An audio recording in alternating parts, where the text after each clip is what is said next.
Shabash, mbiu ya mgambo kishalia mtazamaji siku zote kuna jambo, na ni saa 1 jioni saa za Afrika Mashariki siku ya Jumatano tarehe 29 mwezi Septemba mwaka 2021. Natumai kwamba umekuwa na siku ya kufana. Karibu kwenye Mwale wa Kirk mtazamaji. Kabla hatujazama kwenye maji makuu, hebu tupate vipasho.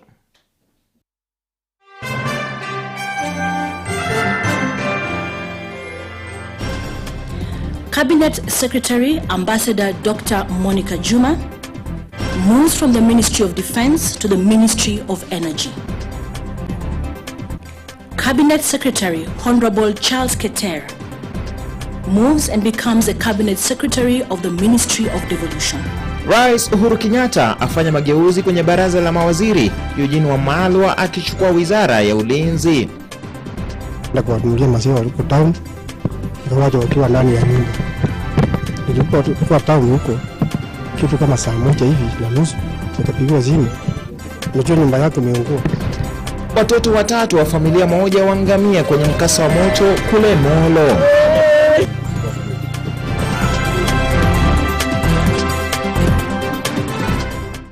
Na mtazamaji, naomba tuandamane sako kwa bako hadi tamati ya taarifa hizi. Langu jina ni Vincent Kerosi, mtoto wa kike Fresh Wanjiko ameketi katika kiti cha lugha ya ishara. Tuanze pamoja mtazamaji, ambapo Rais Uhuru Kenyatta leo amefanya mabadiliko kwenye baraza la mawaziri, akimteua waziri Mwale kwa waziri mpya wa ulinzi. Katika mabadiliko ambayo yametekelezwa Jumatano ya leo, baadhi ya wizara zimeondolewa majukumu na majukumu hayo kupeanwa kwa wizara nyingine, kama anavyotuarifu Chris Sambu. Katika mabadiliko ya Rais Uhuru Kenyatta kwenye baraza la mawaziri ambayo yametangazwa na msemaji wa Ikulu Kanze Dena, yanajumuisha kubadilishwa kwa mawaziri 3 pamoja na makatibu wakuu 4. Katika mabadiliko hayo, aliyekuwa waziri wa ugatuzi Mwale sasa atahudumu kama waziri wa ulinzi. Aliyekuwa waziri wa ulinzi Balozi Monica Juma akihamishiwa wizara ya kawi. Kadhalika aliyekuwa waziri wa kawi Charles Keter akichukua nafasi kuiongoza wizara ya ugatuzi. The presidential action promotes enhanced operational efficiency, institutionalizes the implementation of various ongoing groundbreaking reforms, better orients portfolio responsibilities with both national development plans as well as the needs of citizens, and introduces functional changes that shall make the relevant ministries and state departments more efficient and better able to deliver superlative services to the public. Mabadiliko ya mawaziri hao yakifungamana na mabadiliko ya baadhi ya wizara katika utekelezaji majukumu.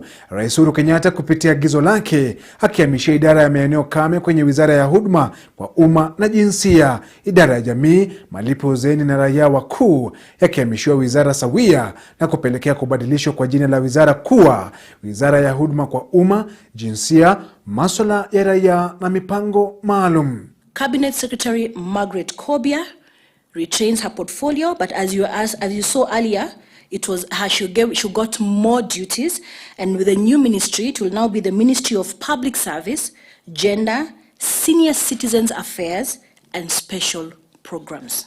Makatibu wakuu waliobadilishwa ni ikiwemo Meja Jenerali mstaafu Gordon Kialangwa ambaye amehamishiwa wizara ya kawi kutoka idara ya kazi ya umma, nafasi yake ikichukuliwa na aliyekuwa katibu mkuu idara ya uchukuzi Solomon Kitungu. Katibu mkuu wa kawi Joseph Njoroge amehamishiwa idara ya uchukuzi, na Nelson Marwa akichukua usukani kwenye idara ya masuala ya jamii, raia pamoja na mipango maalum. The State Department for Arid and Semi-Arid Land has now been transferred to the Ministry of Public Service and Gender. 2. The State Department of Social Protection, Pensions and Senior Citizens has been transferred to the Ministry of Public Service and Gender. 3. The State Department of Special Programs is transferred to the State Department of Social Protection, Pensions and Senior Citizens Affairs, and this department will hereby be renamed as the State Department for Social Protection, Senior Citizens Affairs and Special Programs. Wizara ya huduma kwa umma sasa ikiongezewa majukumu maradufu. The Ministry of Devolution and the ASOLs, that is the arid and semi-arid land, is hereby reconstituted and renamed as a Ministry of Devolution. The Ministry of Labour and Social Protection is hereby reconstituted and renamed as a Ministry of Labour. Kulingana na mabadiliko hayo, Rais Uhuru Kenyatta anadai kuwa yamefanywa kwa misingi ya kuboresha huduma za utendakazi kwenye wizara mbalimbali. Chris Sambu, Mwale wa Kirk. Na mtazamaji, ni mabadiliko ambayo yamefanywa mchana wa leo na taarifa ambayo ilitoka katika ikulu ya Nairobi ilivyosomwa hapo na msemaji wa ikulu hiyo Kanze Dena. Mtazamaji, tuachane na hayo, tuangazie taarifa nyingine ambapo familia moja eneo la Mwale, kaunti ya Nakuru inaomboleza vifo vya watoto watatu walioangamia baada ya moto kuichoma nyumba yao usiku wa kuamkia leo. Yasemekana kwamba baba yao aliwaacha watoto hao nyumbani alipoelekea dukani kuwanunulia chajio. Alipoondoka nyumbani, Bwana George Omosa, baba ya watoto hao, hakufahamu kwamba chakula alichokwenda kukitafuta kingekosa walaji, kwani aliporudi nyumbani alichokumbana nacho ni majivu ya mabaki ya iliyokuwa nyumba yao. Wanawe watatu wote wameungulia humo. Amuka nikaenda kuwanunulia maziwa huko town, nikawacha wakiwa ndani ya nyumba. Nilipokuwa town huko kitu kama saa 1:30 nikapigiwa simu. Unajua nyumba yake imeungua. Nikastuka. Kurudi kapata nyumba imesha chomeka yote na watoto wamesha kufia ndani wote. Kulingana na wakazi, nyumba ya mwathiriwa ilikuwa mbali na makazi ya watu wengine, na hivyo basi majirani walipogundua moto huo ilikuwa tayari wamechelewa, kwani watoto hao wenye umri wa miaka 4, 5 na 6 hawakuweza kuokolewa. Kila kitu yote kilikuwa ndani ya nyumba fikiri. Hakuna kitu kilikolewa hapa. Yote ilipotea ikaungua yote. Ni mahali nyumba imejitenga kando kwa shamba. Kwa hivyo hakuna majirani wale wangeweza kuwa wanajua yale mambo moja kwa moja. Kwa hivyo ilichukua hata muda watu kujua kwamba nyumba iko inachomeka. Wenyeji wa eneo hilo sasa wamelaumu asasi za serikali, hasa kitengo cha wazima moto ambao mara kwa mara huchelewa kufika katika maeneo ya mikasa. Tuna mipango na mikakati maalum ya kuhakikisha kwamba huyu mzee ana watu ambao watakaa karibu na yeye, wazungumze na yeye, wamtulize hadi fikira zake zikubali janga hili limetendeka. Na ninajua kwamba tukishirikiana na our experts ama hawa wataalamu wetu wa guidance and wa counseling, huyu mzee atakuwa settled. OCPD wa Mwale Mwenda Muthania amethibitisha kisa hicho na kudokeza kwamba tayari uchunguzi umeanzishwa ili kubaini kiini cha moto huo. Lakini kulingana na vile tunasikia na vile ni ile tu moto wa kawaida, kwa sababu baba aliwaacha watoto pale ndani na unaona ni watoto wadogo, akaenda kutafuta maziwa. Kisa cha kusikitika kweli kweli mtazamaji, na tunaamini kwamba familia hiyo basi itapata utulivu tu ule ambao unatoka kwa Mwenyezi Mungu hata wanapotafuta chanzo cha moto wenyewe mtazamaji. Rais Uhuru Kenyatta amehimiza jamii ya kimataifa kusalia imara katika vita dhidi ya ugonjwa wa malaria licha ya uwepo wa janga la corona nchini ama linaloendelea duniani. Kulingana na Rais Uhuru Kenyatta, kuna hatari ya ulimwengu kusahau majanga kama malaria ambayo yanazidi kusababisha maafa. Ripoti wetu Colonel Somuse anatupa taarifa hiyo kwa kina. That look, let us not forget this fight. Let's get our partners to understand that it is in the interest of everybody that we keep our eye on the ball. Rais Kenyatta ambaye ni mwenyekiti wa muungano wa viongozi wa Afrika dhidi ya malaria amehakikishia jamii ya kimataifa na wafadhili kwamba msaada ambao wamekuwa wakiipa taifa la Kenya katika kupambana na malaria utazidi kuwa na umuhimu hadi janga hilo litakapodhibitiwa. We want to ensure that the great work of the Global Fund and all our other partners have contributed over the years in helping us fight malaria will not be reversed in the coming years. Rais amesisitiza umuhimu wa kuimarisha miundo misingi ya kupambana na janga la malaria na majanga mengine siku za usoni. We need to ensure that we protect the architecture, the infrastructure that we have developed for malaria even as we fight future pandemics. And this is one of the issues I'll be engaging Donald Kaberuka and the rest of you as we continue working towards future replenishment. Kiongozi wa taifa aidha amekumbusha jamii ya kimataifa kwamba vita dhidi ya majanga ulimwenguni inahitaji ushirikiano wa pamoja na kujitolea miongoni mwa mataifa mbalimbali. The fight against malaria, the fight against TB, the fight against HIV/AIDS. These are all critical fights that will ensure that we are better placed not only to fight the current pandemic that is keeping people's attention, but also help us prepare to protect ourselves against future pandemics. Nchini Kenya inakadiriwa kwamba watu 10,700 hupoteza maisha yao kila mwaka kutokana na ugonjwa wa malaria na visa milioni 3.5 vikiripotiwa kila mwaka. Cornelius Somuse, Mwale wa Kirk. Mtazamaji, tusalie na taarifa ambazo zinafungamana na Rais Uhuru Kenyatta, ambapo hii leo amefungua rasmi hospitali ya Kibra Level 3 katika maeneo ya Kibra jijini Nairobi. Hospitali hiyo ambayo iko chini ya usimamizi wa jiji la Nairobi NMS ni miongoni mwa miradi ya hospitali ambayo NMS inaendelea kujenga na kuimarisha ili kuwafaidi wakazi wa jiji la Nairobi. Rais aliyekuwa ameandamana na aliyekuwa Waziri Mkuu Raila Odinga, mkurugenzi wa NMS Generali Luten Mohamed Badi na mbunge wa Kibra Imran Okoth.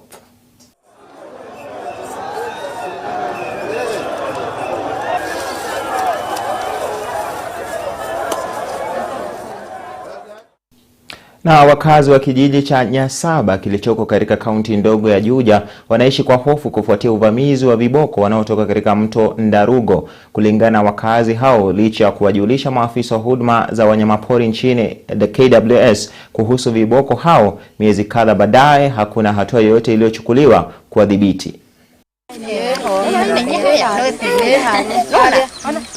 Viumbe hao hatari na waharibifu wameonekana mara si moja wakizurura kijijini humo kwa muda wa miezi kadhaa sasa, jambo ambalo limewasababishia uoga na ubabativu wa kazi hao wanaosema kwamba mbali na kuhofia usalama wa maisha yao, mimea yao shambani sasa ni hasara tupu. Sasa sisi hata kuchota maji imekuwa ni sinda.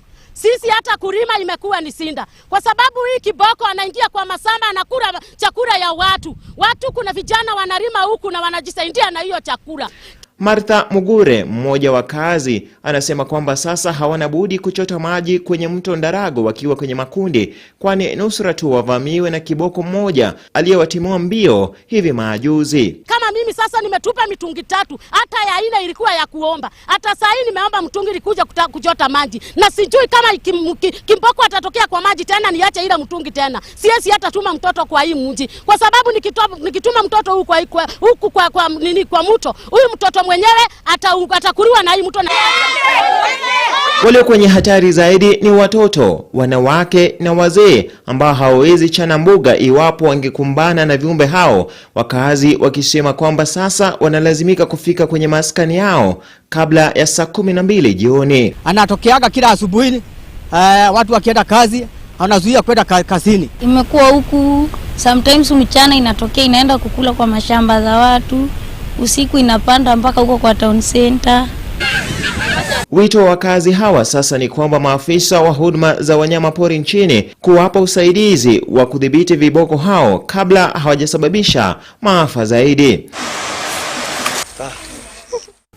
Na mtazamaji, dakika hizi 15 ama robo saa baada ya saa 1 jioni, mimi na mwenzangu Fresh Wanjiko tumeze mate kwa kiduchu, wewe wekelea maji ugali kwenye mafiga. Turejee kwenye awamu ya pili na taarifa nyingine zaidi. Usiende mbali.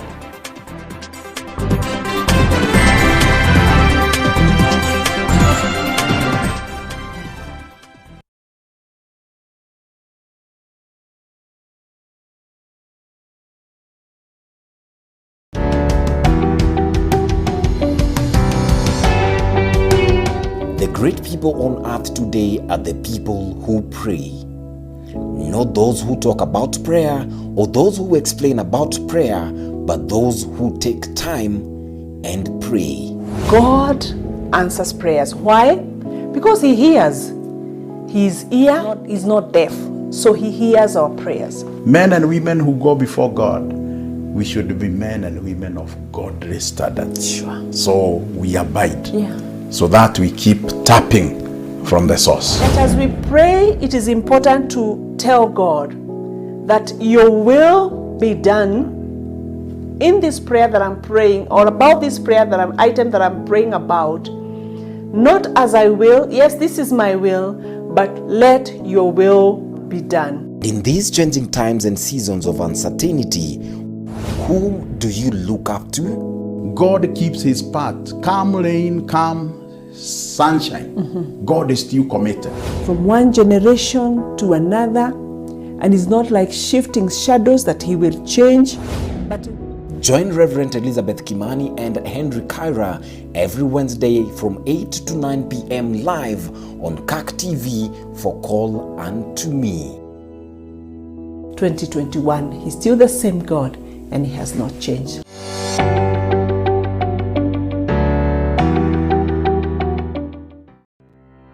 Are you looking for affordable land to begin your investment journey? PCA Housing Cooperative Society Limited brings you Baraka Gardens. Baraka Gardens prime plots are located in Juja, one of Nairobi's most sought after towns for investments. The plots are located 1 kilometer from the upcoming Great Eastern Bypass and only a few meters from Juja Farm Ardhi Shopping Center. We are offering a 40 by 80 acre plot at 560,000 Kenya shillings for members and 600,000 Kenya shillings for non-members. Book yourself a plot today with a deposit of 200,000 Kenya shillings. The installments are 60,000 Kenya shillings for members and 67,000 Kenya shillings for non-members, payable within 6 months. Baraka Gardens is a ready-to-build investment with electricity and water readily available. Get in touch with us today to become part of the bustling Juja neighborhood. We have other projects in Juja Farm and Kangudo Road. Our offices are located at Muho Avenue, South C, Nairobi. For more information, contact us on 0708 145 222.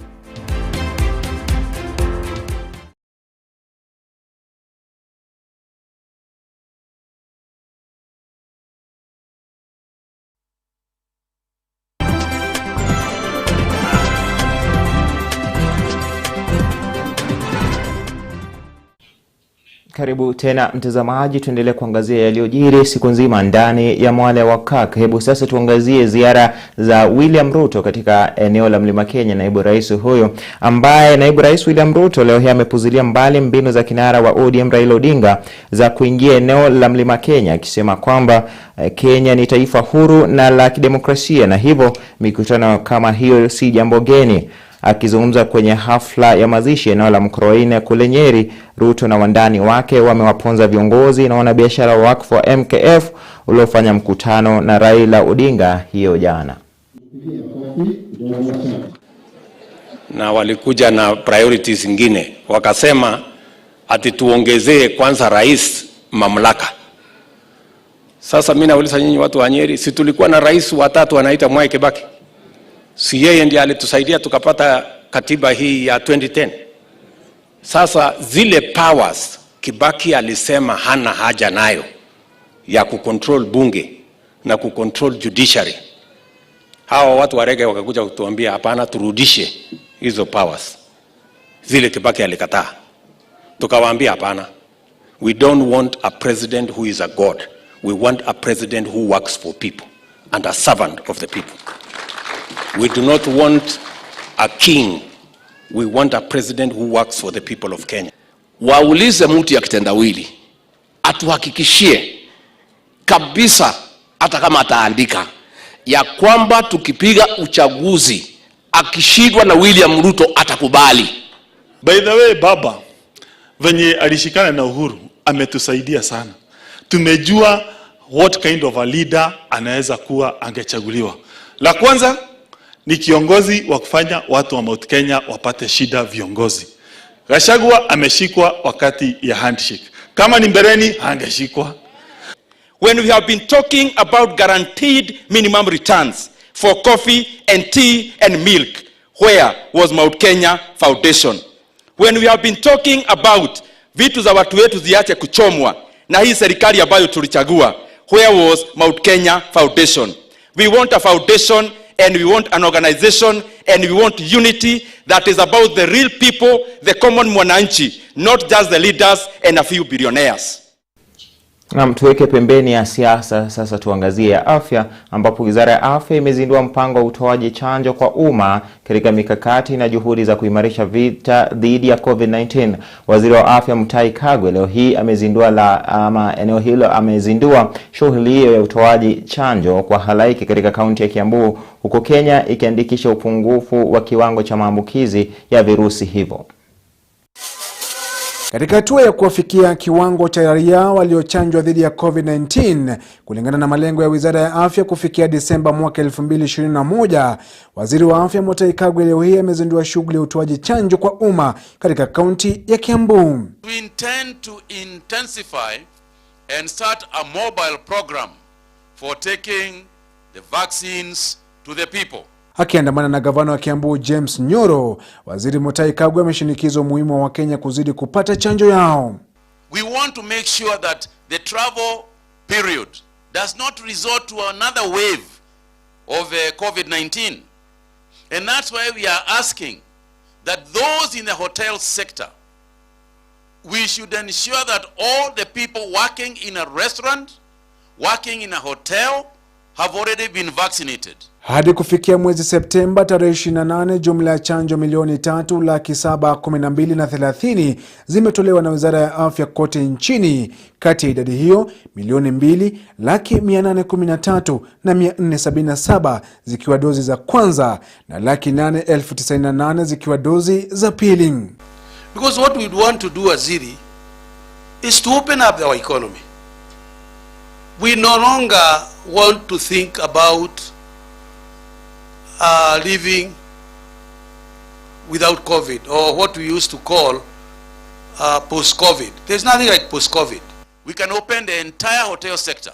We can open all the bars. We can open all the pubs to the hours that legally they are supposed to operate.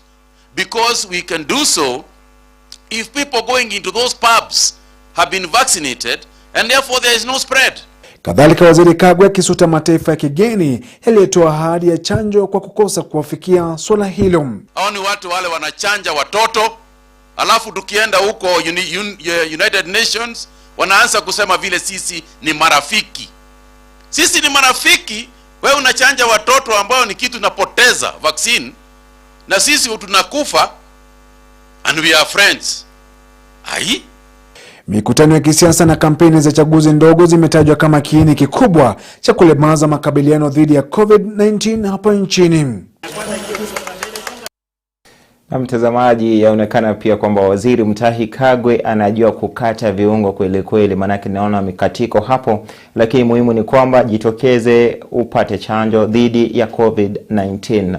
Chama cha ODM kimeeleza hofu yake kuhusu uwepo wa idadi ya chini ya mashine za kuwasajili wapiga kura. Kulingana na chama hicho, idadi hiyo ya chini ya vifaa vya usajili wa wapiga kura huenda ikazuia ufanisi wa shughuli ya kuwasajili wapiga kura kwa wingi itakayoanza rasmi Jumatatu ijayo. Ripoti yetu Koroneso Muse na zaidi kuhusu taarifa hiyo na matukio mengine ya kisiasa nchini. Wakizungumza na wanahabari baada ya kufanya mkutano wa kutengeneza mkakati wa kuwarai wananchi kujisajili kama wapiga kura, maafisa wa chama cha ODM katika eneo la Alego Usonga wamelalama kwamba kila wodi katika kaunti ya Siaya imepewa vifaa vitatu pekee vya usajili. Again, I want to say that as the patron, in collaboration with the other stakeholders, we are making plans on facilitating additional kits to up our numbers. Hata hivyo, maafisa hao wameapa kwamba watashirikiana na maafisa wa IBC ili kufikia lengo la kusajili idadi ya wapiga kura inayostahili. Want to ensure that we are prepared effectively so that there would be no challenges. So the major message here as the ODM leaders is truly to indicate that we are ready, we are committed, we are clearly saying that Kenya needs to move forward. Kwingineko, wanachama wa ANC katika kaunti ya Nakuru wamekiri kwamba safari ya ikulu ya kinara wa chama hicho Musalia Mudavadi kamwe haitasita. Wakiongozwa na mwenyekiti wa chama hicho tawi la Nakuru Anthony Mwidhangu, wanachama hao wanakiri kwamba Mudavadi ana tajriba ya kutosha ya kuongoza Kenya. We want to assure the people of Nakuru and Kenya that under the leadership of His Excellency Musalia Mudavadi, our economic future is assured. the future of our children's children is protected. He has been tested before when he was the finance minister in the 1990s. Hata hivyo, wanachama hao wamemsuta naibu wa rais William Ruto kwa kuendesha siasa za uchumi wa kutegemea wanasiasa. Viongozi hao aidha wanakiri kwamba Wakenya wanahitaji mkakati halisi wa kunawiri kiuchumi. Cornelius Somuse, Mwale wa Ka.